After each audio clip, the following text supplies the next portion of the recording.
The argument at the 1836 Green River rendezvous was getting ugly. Matthias Kinkade stood in the center of a growing circle of angry trappers, his 240 beaver pelts stacked behind him. The average catch that season was 80 pelts. Some men had brought in only 40.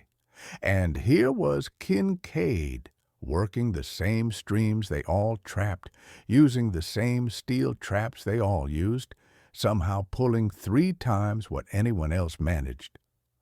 Isaiah Blackwood, a hard-bitten trapper from Tennessee, wasn't buying it. "You're running other men's lines. Ain't no other explanation. Nobody catches that many beaver from streams we all work."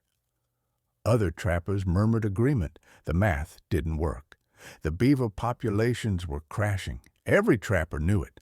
Streams that had yielded 50 beaver 5 years ago now gave up maybe 10. The easy catches were gone. The trade was dying.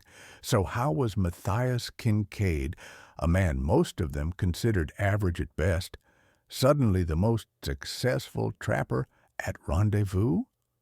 Matthias looked around the circle. Some faces showed curiosity. Most showed suspicion. A few showed outright hostility. He could explain his method, but that would give away the competitive advantage that had taken him 5 years to develop. He could refuse to explain, but that would likely get him killed or banished. Neither option was good. So he made a different choice. "Give me a dead creek," he said, "one everyone's trapped out and given up on. I'll work it for 1 week. You can watch everything I do. If I catch 20 beaver, you admit I'm legitimate. If I fail, I'll leave the mountains and never come back." The trappers looked at each other. It was a bold challenge, too bold to be a bluff. "Muddy Creek," someone said. "Trapped it hard for 3 seasons. Got maybe 12 beaver total last year from the whole stretch. It's done." Matthias nodded. "Muddy Creek, 1 week. You can watch every set I make." What happened over the next 7 days would prove that Matthias Kinkade had figured out something fundamental about beaver behavior that every other trapper in the Rocky Mountains had missed. He wasn't catching more beaver because he was luckier or worked harder. He was catching them because he understood where beaver were going, not where they'd been. And that difference, that single shift in thinking, changed everything. Chapter 1. The Beaver Crisis. To understand why Matthias's discovery mattered, you need to understand what was happening to the Rocky Mountain fur trade in the mid-1830s. The beaver population was collapsing under relentless hunting pressure. At the peak of the trade in the late 1820s, trappers had flooded into the mountains. Every stream, every creek, every beaver territory had been trapped and retrapped. The easy catches disappeared first, then the medium catches. By 1836, trappers were working twice as hard for half the results. The standard trapping method was straightforward.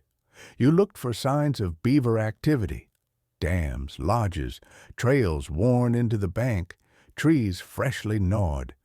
You set your steel trap in these active areas, typically underwater at the entrance to a lodge or along a well-used trail.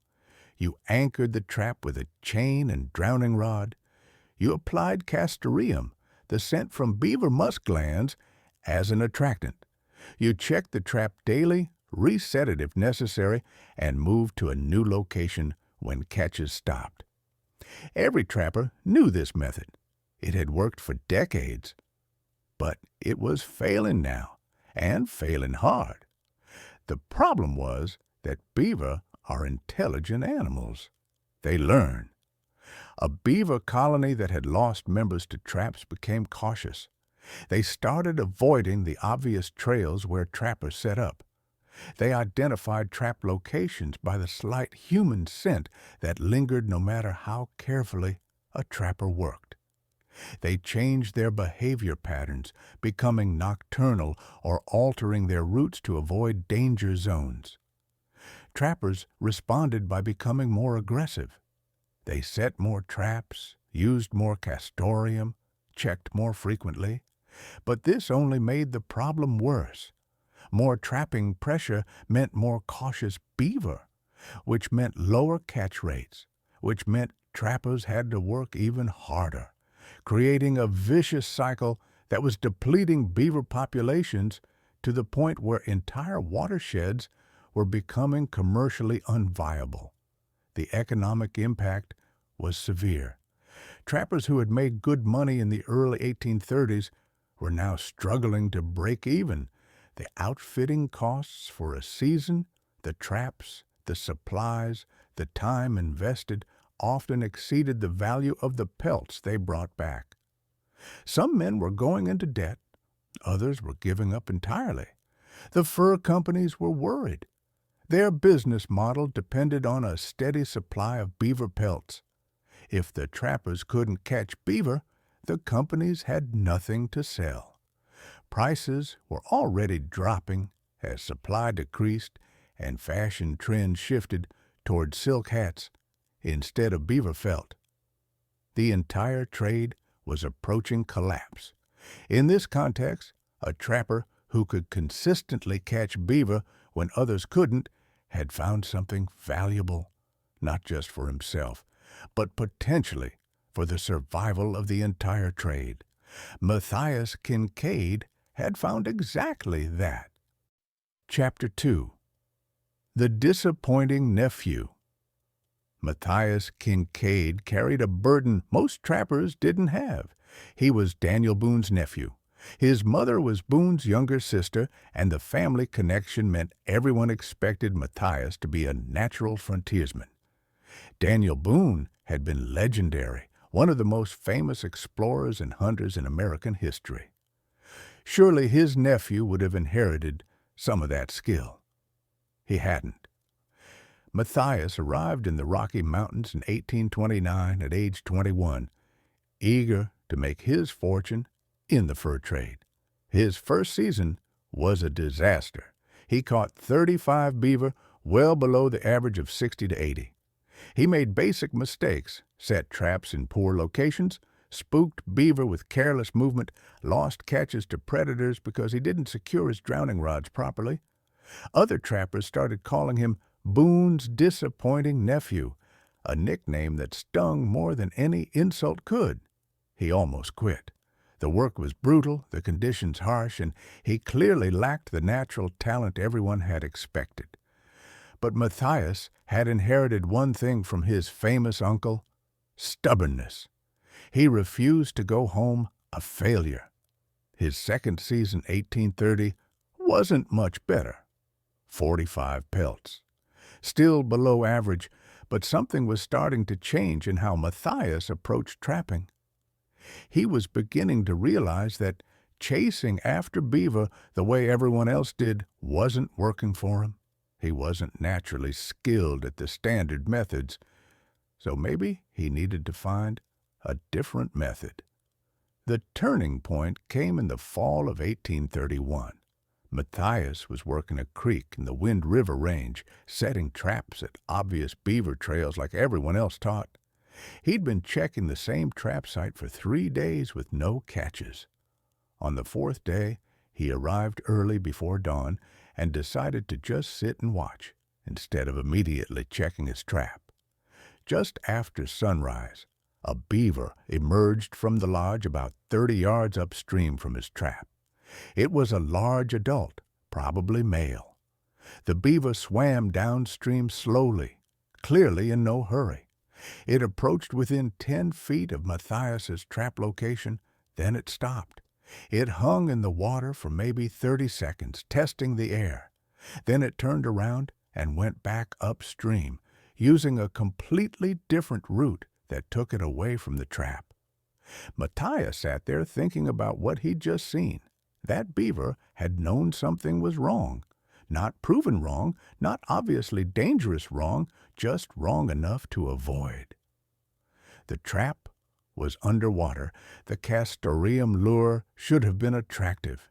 Everything about the set was standard practice, yet the beaver had detected something and chosen a different path. That moment changed Matthias's approach to trapping. He realized he'd been thinking about trapping as a mechanical process.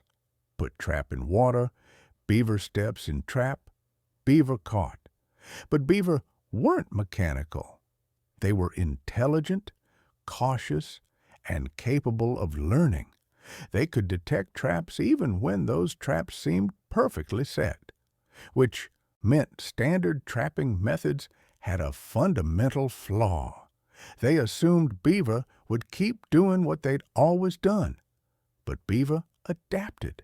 They learned. They changed. So Matthias made a decision that probably saved his trapping career. He stopped trying to catch beaver and started trying to understand them. Chapter 3. The Observation Years. For the next 2 years, 1832 and 1833, Matthias did something that other trappers thought was crazy. He spent more time watching beaver than trapping them. He would arrive at a creek and spend days just observing before setting a single trap. He noted when beaver were active which trails they used, how they reacted to different conditions. He started keeping a journal, writing down patterns and behaviors. Other trappers mocked this approach. "You can't catch beaver by staring at them, Kinkade." But Matthias kept watching, kept learning, and slowly patterns emerged. He noticed that beaver colonies had distinct territorial boundaries. A dominant colony would occupy the best area of a creek with the strongest dam and largest lodge. Younger or weaker beaver would live at the margins. These marginal beaver were always testing boundaries, looking for opportunities to expand their territory or establish their own colonies. He observed that beaver regularly scouted areas beyond their current territory. Adult males, in particular, would swim considerable distances exploring potential dam sites and lodge locations. They weren't just randomly wandering. They were evaluating, testing, planning. This was the key insight that would eventually make Matthias the most successful trapper in the mountains. Beaver didn't just react to their current environment. They planned for the future. They scouted locations where they might expand. They identified potential dam sites and evaluated them long before actually building there.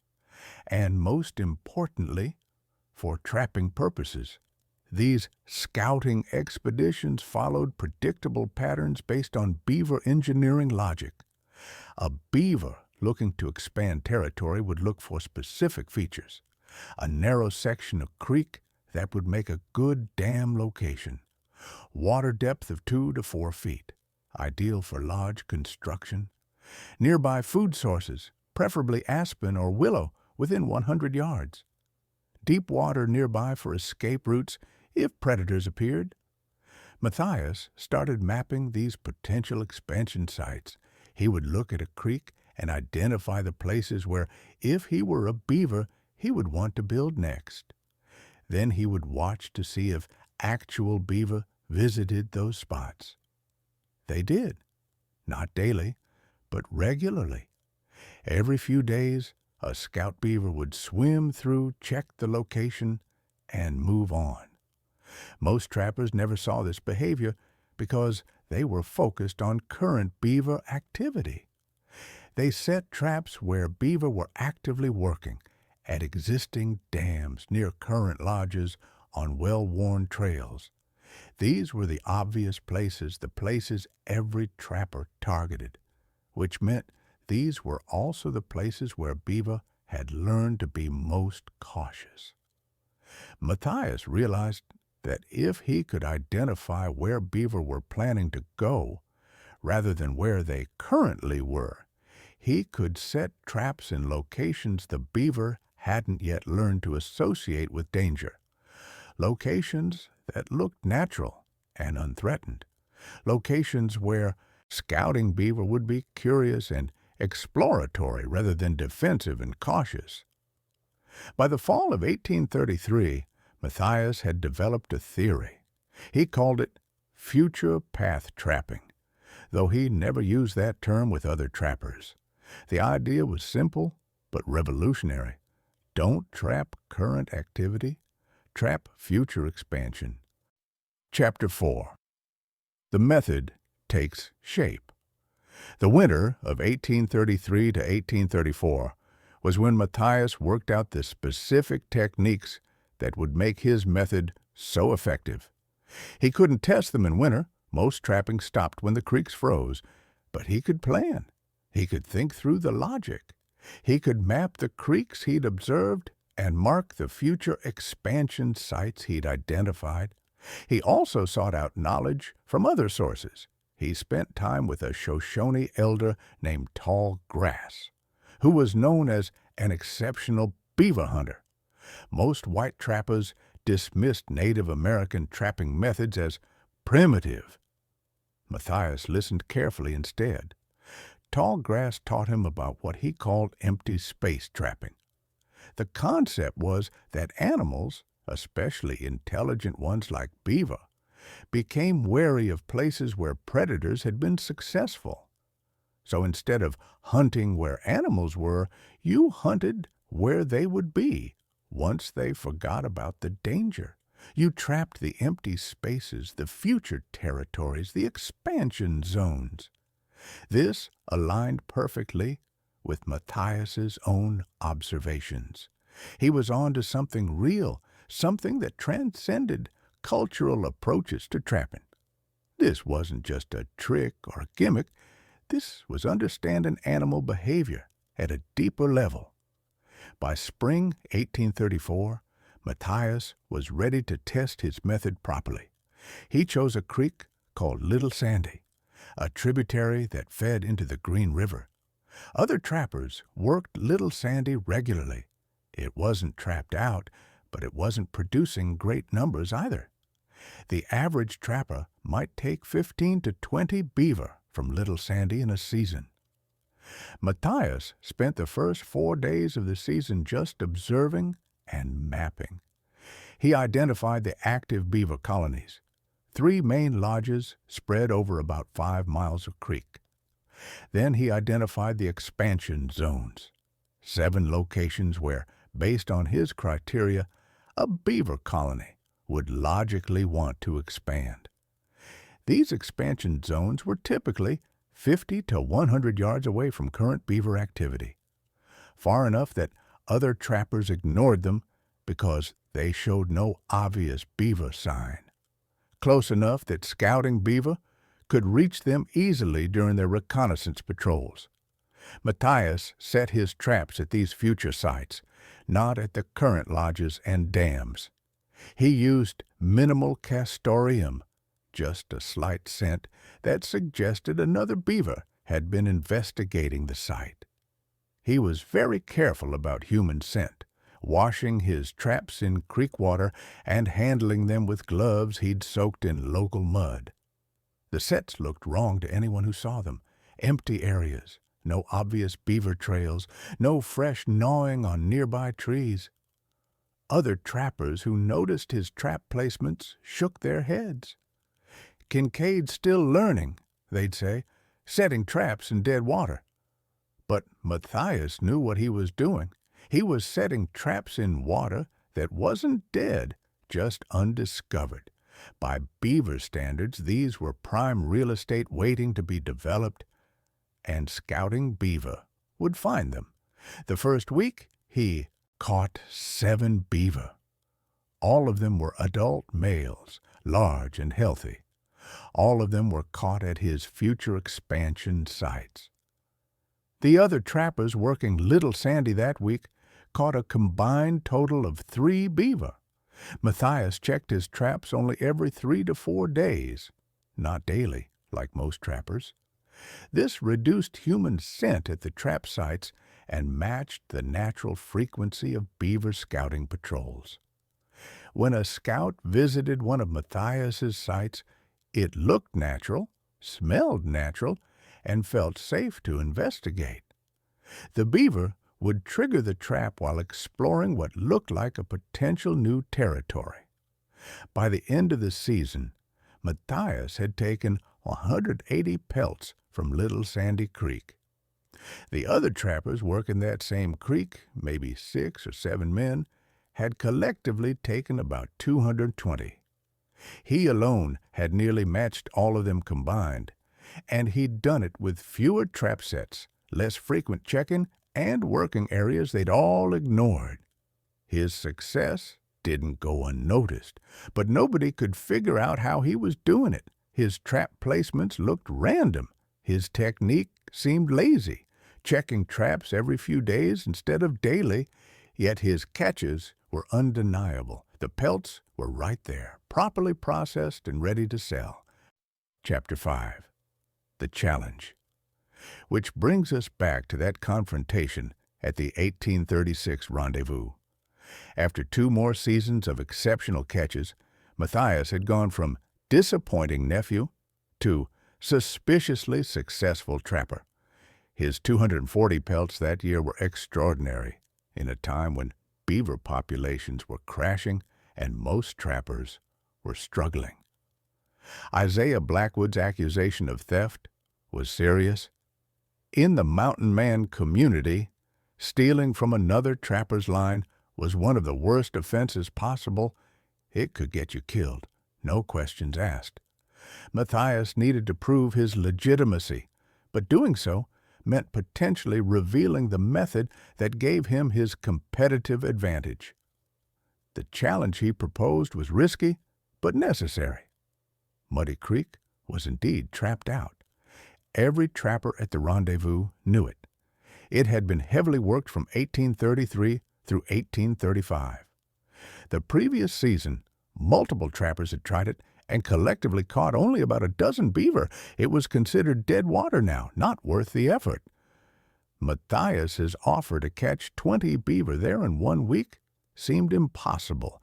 If he failed, he'd be ruined. If he succeeded, he'd have to explain how, which meant giving away his secrets. But he had confidence in his method. Muddy Creek might be trapped out by conventional standards, but Matthias knew that trapped out usually meant the easy catches are gone. It didn't mean no beaver remained. It meant the surviving beaver had become too smart or too cautious for traditional methods. Day 1, Matthias walked the entire length of Muddy Creek, about 8 miles. He didn't set a single trap. He just observed. A small group of trappers followed him watching, trying to figure out what he was doing. What Matthias saw was a beaver population under stress but still viable. The main dam was neglected but functional. Lodges were maintained at minimal levels. The colony was in survival mode, not expansion mode. But that would change. With fewer trappers working the creek recently, the pressure was easing. The beaver would soon start thinking about expansion again. The question was, where would they expand first? Day 2, Matthias continued his observation. He noted 3 things. First, there was good beaver habitat upstream that had been lightly trapped because it required more effort to reach. Second, there was a secondary channel that flooded during the high water, creating temporary escape routes the beaver would use if threatened. Third, there were multiple food cache sites partially abandoned, but still usable.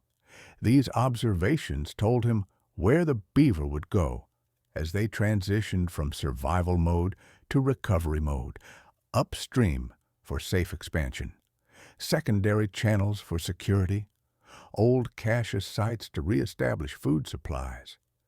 Days 3 and 4, Matthias set his traps. 15 total. 8 in the upstream section at sites that would be perfect for future dams. 4 in the secondary channel at points where beaver would naturally enter and exit. 3 at the abandoned cache sites. 0 traps near the current lodge and dam. Zero traps on the obvious trails. Every trap was placed in an area that looked empty by conventional standards. The watching trappers were confused.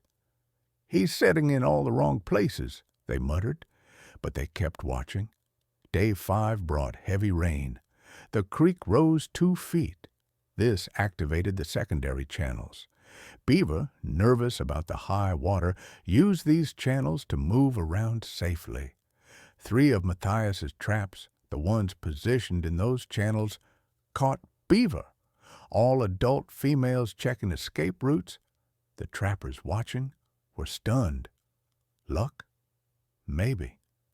But Matthias had predicted the rain would bring beaver into those channels. He'd checked weather signs and positioned accordingly. Day 6 saw the water levels dropping back to normal. The upstream expansion sites became accessible again. Matthias's traps there caught 5 more beaver, all scouts checking whether it was safe to expand territory now that trapping pressure had decreased.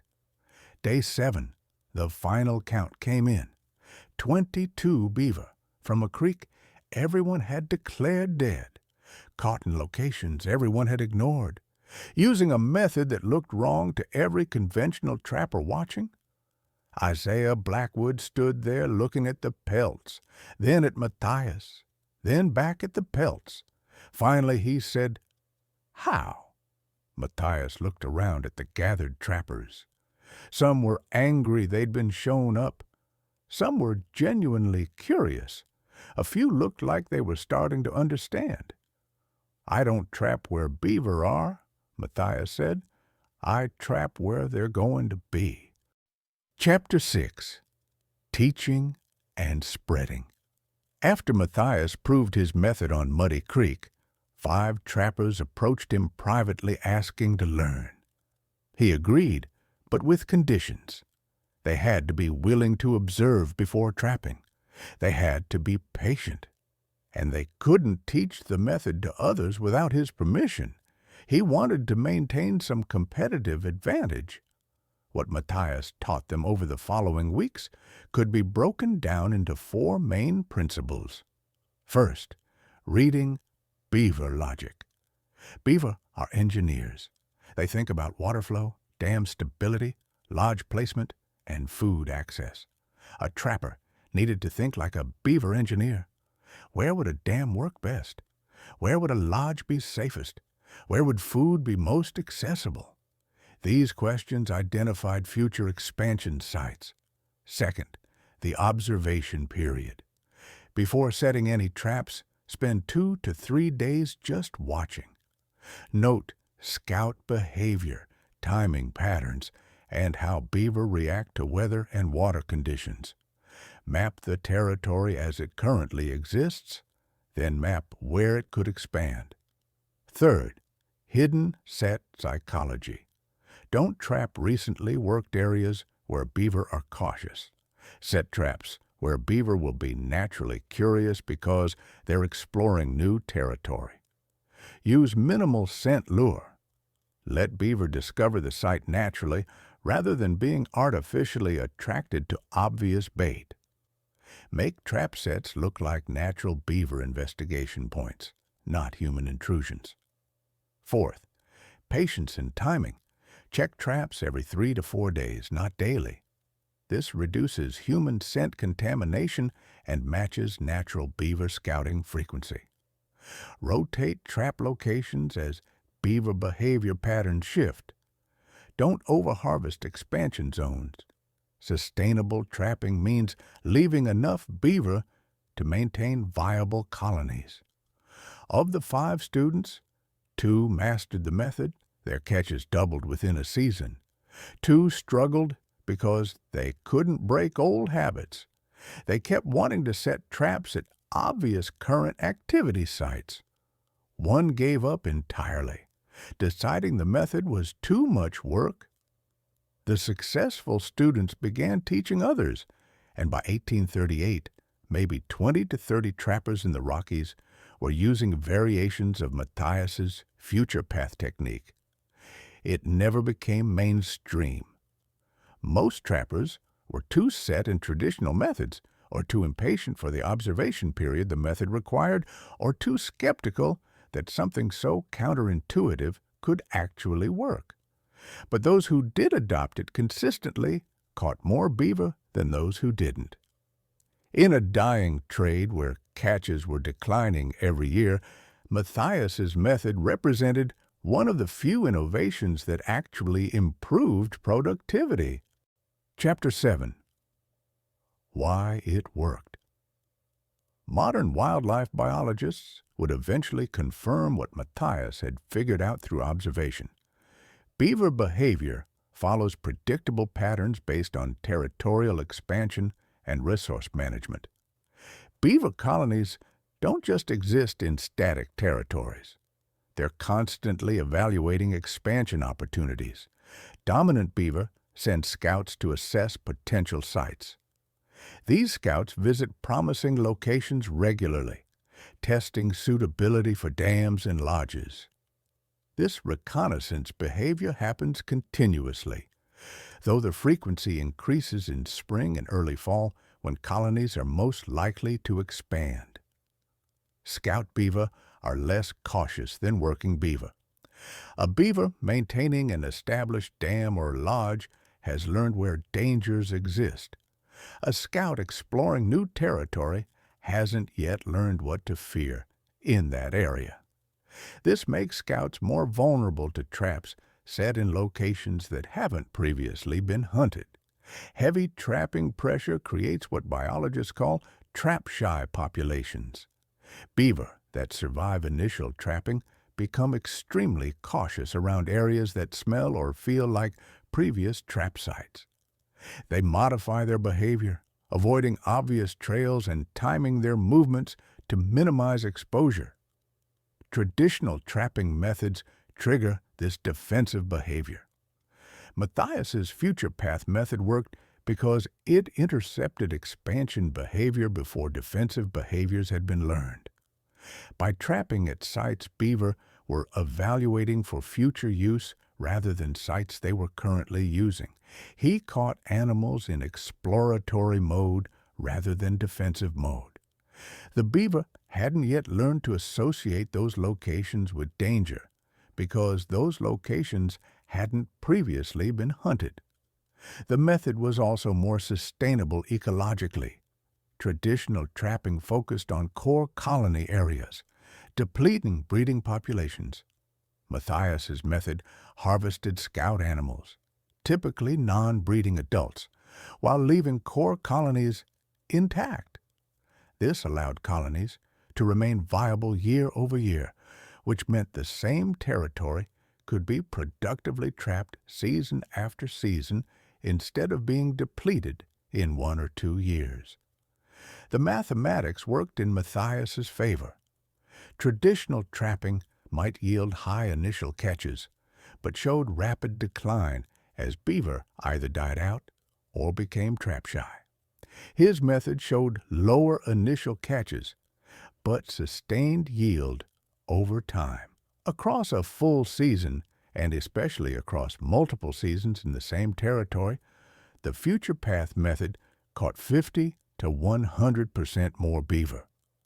Other trappers couldn't understand this because they focused on immediate results. They'd check a trap daily, and if nothing was caught, they'd move it. Matthias might leave a trap in place for a week before it caught anything. But when it did catch, it was a scout that no traditional method would have intercepted. Chapter 8. The Trade Dies. The late 1830s and early 1840s saw the Rocky Mountain fur trade collapse. Beaver felt hats went out of fashion, replaced by silk hats from China. Prices for beaver pelts crashed. The great fur companies started losing money. The annual rendezvous, which had been the highlight of the trapping year, grew smaller and sadder. By 1842, most trappers had left the mountains. Some went to work as guides for the wagon trains that were starting to carry settlers west. Others returned to settlements and took up farming or other trades. A few transitioned to buffalo hunting or other forms of frontier work. Matthias left trapping in 1842. He was 34 years old and had made decent money in a trade that had ruined most men financially. His method had given him a competitive advantage that let him stay profitable longer than most. But even his superior technique couldn't overcome the collapse of the market itself. He became a guide, leading settler wagon trains through the mountain passes. In 1843, he married a Shoshone woman named Rain Singer. They settled in what would become Wyoming Territory and raised 4 children. Matthias lived until 1867, dying at age 59 from complications of a broken leg that never healed properly. His trapping method died with the trade. There was no economic reason to preserve the knowledge. Beaver populations recovered as trapping pressure disappeared. By the late 1800s, beaver were again common throughout the Rockies. But the commercial trapping era was over. The few trappers who still worked did so on a small scale for local markets. The sophisticated techniques that had developed during the peak years were no longer necessary and largely forgotten. Chapter 9. Rediscovery. The story might have ended there, lost to history like so many other pieces of frontier knowledge. But in the 1950s, wildlife biologists began studying beaver reintroduction programs. Beaver had been extirpated from many areas and were being reintroduced to restore wetland ecosystems. Biologists noticed that reintroduced beaver colonized new territories in predictable patterns. They didn't just randomly select any available stream.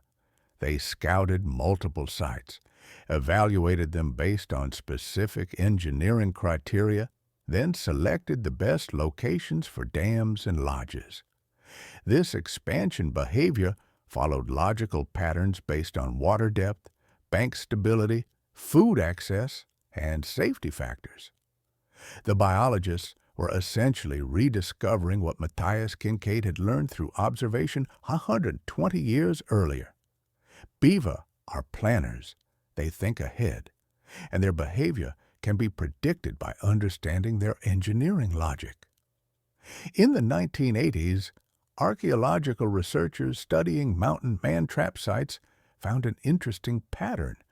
The most productive historical trap sites weren't located near obvious beaver lodges and dams. They were positioned in what looked like marginal areas, places that showed minimal beaver sign. This puzzled researchers until they found historical journal entries mentioning Kinkade's method of setting traps in empty water. The full story came together in 2012 when a descendant of Matthias Kinkade donated his great-great-grandfather's journal to the Wyoming State Historical Society. The journal contained detailed observation notes about beaver behavior and specific descriptions of his trap placement strategy. Historians and biologists reading the journal realized that Matthias had developed a sophisticated understanding of beaver territorial expansion behavior decades before it became part of formal wildlife science. Modern trappers, the relatively few who still work legally under wildlife management regulations, have independently developed similar techniques. They call it expansion zone trapping or scout trapping. But the principle is the same. Identify where beaver are planning to go rather than where they currently are. Wildlife managers use Matthias's core insight when conducting population control in areas where beaver are causing flood damage or other problems. Instead of trapping at active dam sites, which is often inefficient, they trap at sites beaver are evaluating for future expansion. This intercepts colony growth before problems develop. Chapter 10. The Lesson. The story of Matthias Kinkade and his hidden trap trick illustrate something important about innovation and problem-solving. When everyone else was trying to trap more aggressively at the places Beaver currently occupied, Matthias stepped back and asked a different question. Where will Beaver be in the future? That shift in thinking, from reacting to current conditions to anticipating future conditions, made all the difference.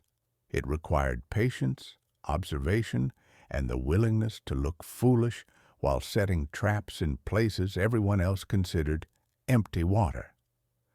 The competitive advantage Matthias gained came not from working harder or having better equipment, but from understanding behavior at a deeper level than his competitors. He thought like the animal he was trying to catch. He anticipated rather than reacted.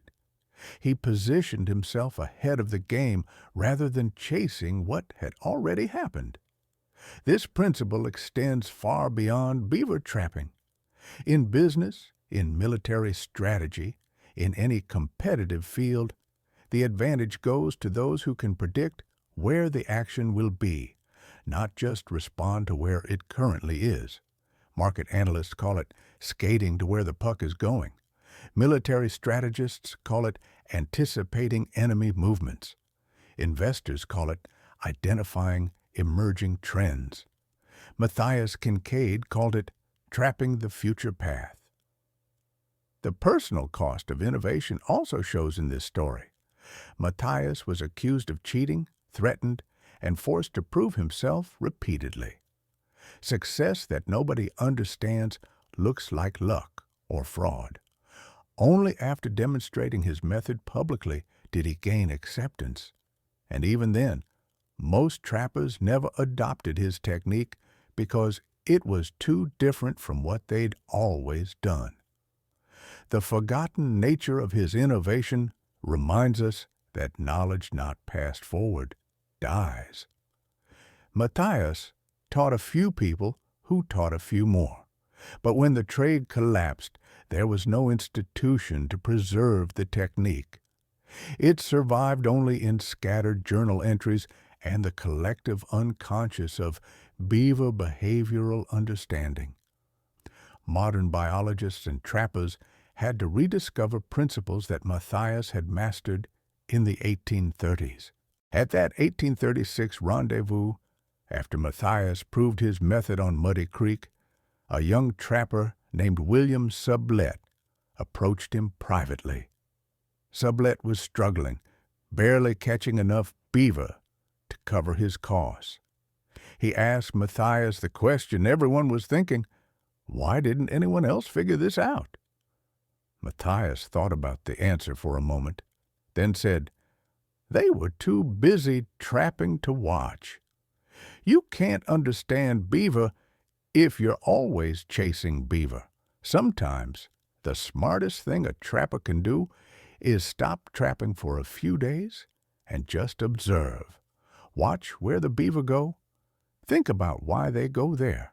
Understand what they're planning, not just what they're doing. He paused, then added, the real trap isn't the steel one in the water, it's the understanding in your mind. Once you understand where an animal is going and why, catching it becomes easy. But getting that understanding requires patience most men don't have. Sublette asked one more question. Will you teach me? Matthias looked at the young trapper, saw the genuine willingness to learn, and nodded. I'll teach you, but first we're going to spend 3 days just watching beaver. No traps, no catching, just watching. Can you do that?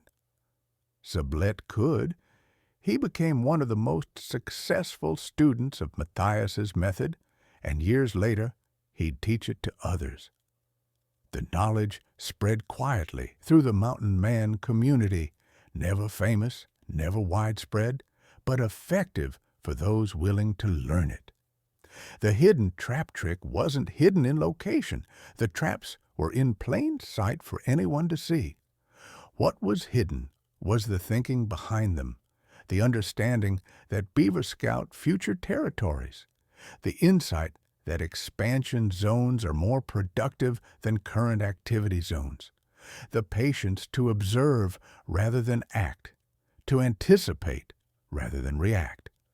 That's what made Matthias Kinkade successful when everyone else was failing.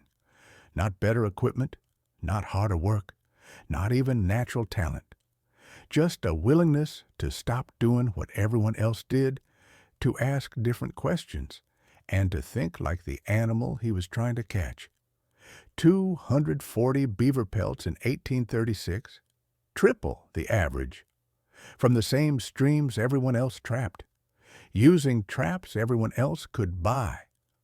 The difference wasn't in the steel, it was in the understanding, and understanding, once gained, is the most valuable trap of all.